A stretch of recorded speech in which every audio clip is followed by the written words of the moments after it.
my great friend Nicolette in the kitchen with me today. And we're going to be making a very special treat. Yes. What have you got for us? Today we're making my grandma's Loukomades. Oh, I love the way you say that. I'm going to make you repeat that several times over during this recipe. So you've got lots of things here. Is there something that I can do to help you get started? Yeah, sure. Let's get started on juicing our citrus. To start off with, we are going to juice 1 orange and usually 1 lemon, but for these ones, they're a little bit smaller, so we'll juice 2 of those today. Okay. And then I'll get on to popping some things into the mixing bowl here. So we're starting off with 2 cups of warm water. We'll just pour that straight into the bowl there. Now you had a beautiful pronunciation of the recipe, but what would most people recognize this recipe to be? They would probably see them as either Loukomades or Greek donuts. Excellent. So donuts it is. Yes. So we're getting on with juicing those citrus there. So this is going to go straight into your... Straight into the bowl, no pips, but just the citrus. And also we're going to add to this one a little bit of sugar. So we've got a little bit of caster sugar in there just for a little bit of sweetness. And then we'll also be adding a little bit of salt. I love that the first day that I met you at MasterChef auditions, you made a lemon dessert that was from your grandpa, and now today we're making a citrus dessert from your grandma. That's so cute. So lovely. So we're almost done now with those beautiful citrus. I'm glad that you got me to do 2 because there's not a lot of juice in these baby ones. That is to your liking. Perfect. So we'll just go in there with all of those beautiful juices. Alrighty, now we'll give that a little bit of a whisk together. Thank you. Now, traditionally, a lot of people make these with a yeast dough. Yes. But Grandma's always taught me to make it with the self-raising flour. I've got about 600 grams here. So we're just going to carefully rein that in. Or did you want to maybe I can do my best for me? Reining. Too much, too little, too fast, too slow? Keep going. A little bit more. We want this to be a really nice, thick pancake batter. Ah, okay. I might have to give it a bit of a hand. Yeah, whisking that along. It's looking beautiful. It's starting to thicken up a little. And we're using a whisk rather than just a wooden spoon because sometimes we get some lumps and bumps along the way. So we want to make sure we get rid of those. I'll get you to pause for a second. Just stir those last bits in. And I always have Grandma by my side to let me know too thick, too thin, too runny, too soft. But so for viewers at home, how can they tell? Unless we can take your grandma on loan? She probably wishes. We're almost there. I'll get you to just go a little bit further. So you don't want it to be too wet, but not too thick. So it's not like a dough that you make for a pizza where you want it to be a little bit wet and then let it rest and hold for quite a while. Okay. You want it to still drop. Once you lift it off of the whisk, you want it to still be able to drip off of the whisk. Excellent. But not completely clump on. We'll get a tiny bit more. We might even use up all of that flour. So that was perfect. I think that's spot on, 600 grams. But I like that you added it as you went because depending on how much juice comes out of those citrus, it may change slightly. It always depends on your citrus. Like I know Grandma's lemons that come off of her tree, they are huge and plump, and in summertime they're so juicy. So we've whisked that up now. As you can see, it clumps straight onto the whisk, but it's still dropping a little bit. So it's and it sort of has those almost gluten walls that pizza dough would have, as you said, but wetter. Yeah, almost like a little spider's web when you sort of whisk it round. Excellent. Perfect. So we're going to scrape down the sides of this one. Do you need a spatula, or are you happy to? We can do it with the whisk is fine. We'll just scrape those down so they're all formed down the bottom of the bowl. Give that a little tap on the sides. And now we're going to leave this to rest for about an hour with a bit of plastic wrap over the top to keep it nice and tight. We'll come back. Enough time for us to catch up. Yes. Alrighty, we've got our dough aside resting. So now let's get started on our salted caramel. So we want to start off with a saucepan that is stainless steel, And into this one, we're going to be popping in our sugar. So with this, we want to just start off with a low heat. Can I do something to help you ready that? Let's get started on heating up our cream. So into the bowl, we're going to go in with a little bit of cream, and then into that, we'll pop in our vanilla bean paste. I just love vanilla bean in absolutely anything. And so how long in the microwave, please? Just pop that in for about 30 seconds. We just want to keep it nice and lukewarm, because when we go to then pop it into our caramel, it'll seize the sugar because it's so cold. If it's straight from the fridge. Okay, so we want a closer temperature between the two so that doesn't shock it. Yeah. So with the caramel, everyone always thinks that you've just got to go straight in with all of the sugar. When I was working at a local patisserie, I learned that you've got to add the sugar to the saucepan slowly so that you can slowly caramelize the sugar without seizing when you add in more sugar. It allows you to gradually add in the sugar and melting it slowly over time. Now, in order to not get those crystallizing and getting a nice golden color, we'll stir in the rest of our sugar slowly. This will give us a really lovely even color for our caramel, and we'll make sure that some bits don't burn before others start melting. I've literally just stirred it. It's so easy, so simple. People think caramel is such a hard thing to do at home, but it's honestly just easy breezy. You can really take the caramel as dark as you like. So if you like a really rich, nutty, bitter caramel, take it really dark, take it that extra step. But if you just want a subtle caramelly sugar flavor, you can just do a light caramel.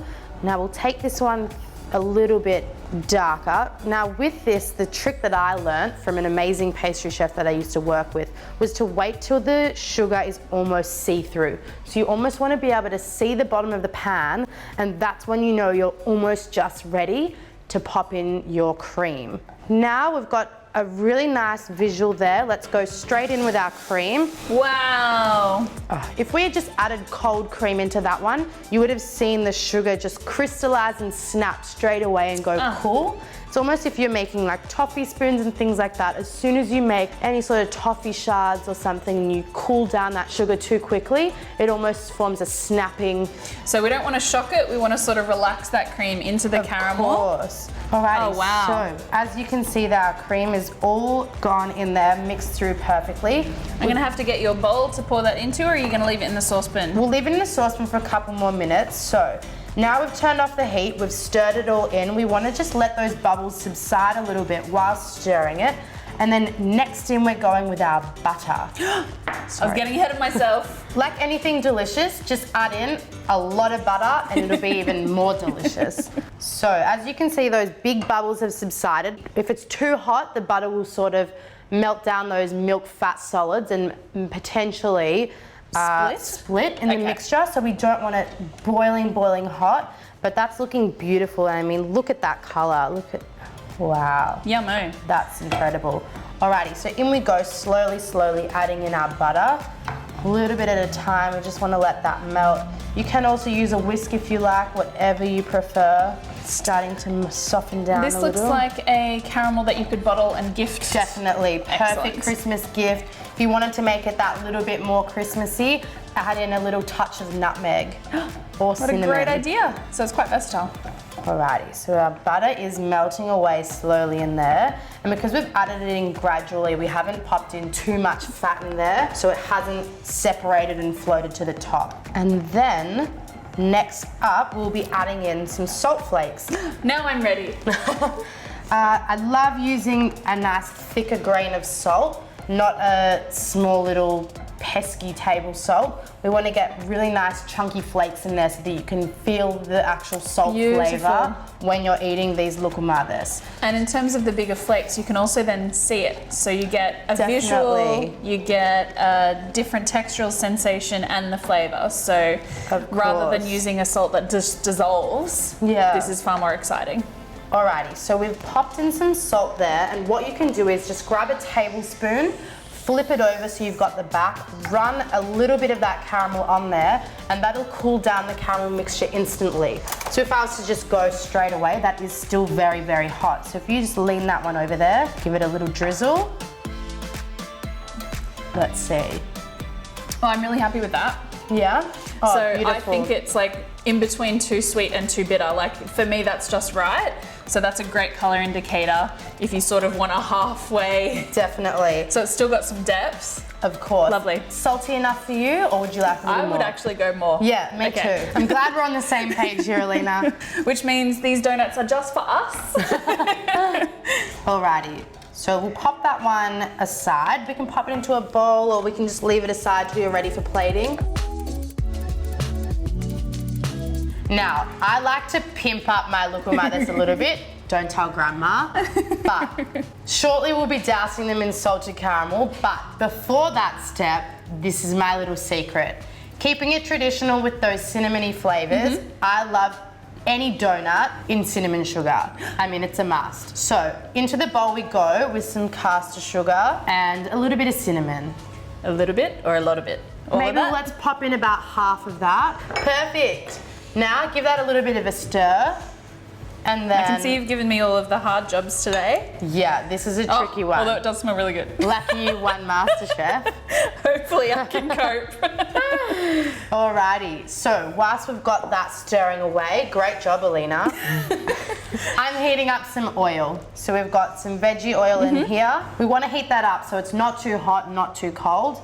So this is a neutral flavor, high smoke point, good for frying. Definitely. Okay. If our oil is too hot, the Loukomades will be really dark on the outside before they've cooked on the inside. And if it is too cold, you know, soggy donuts. Alright. Let's cook some donuts. Let's go in with our donuts. Now I've just dipped these into the oil so our batter hopefully doesn't stick too much. I'm gonna grab a generous tablespoon. Ooh, look how gooey that is. And in we go. Just dropping the dough, rolling it back over itself. Oh, and it's already popped up to the surface. So then you can, so it sinks to begin with, pops straight back up. Incredible. Now with these Greek donuts, they're not your typical little donut hole. They don't have to be perfectly round. The whole point of these is that they are rustic. I like that it's got those little tails, all the better for carrying the cinnamon sugar. Definitely. These are like little dinosaur floaties. So we'll pop about 4 or 5 in there. We don't want to over clutter it. We don't want to drop the temperature too much. But again, it has just been heating up to a really beautiful temperature. So we'll roll with it whilst we are here.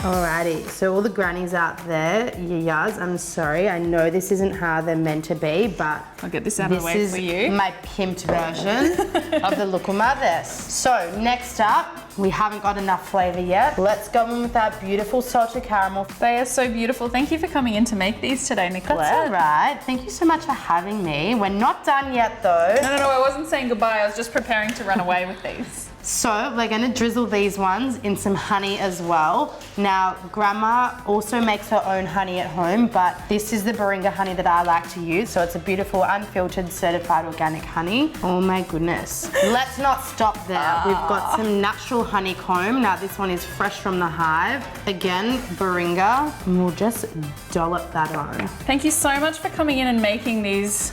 Can you say it again, please? Loukomades. Make sure you try these at home.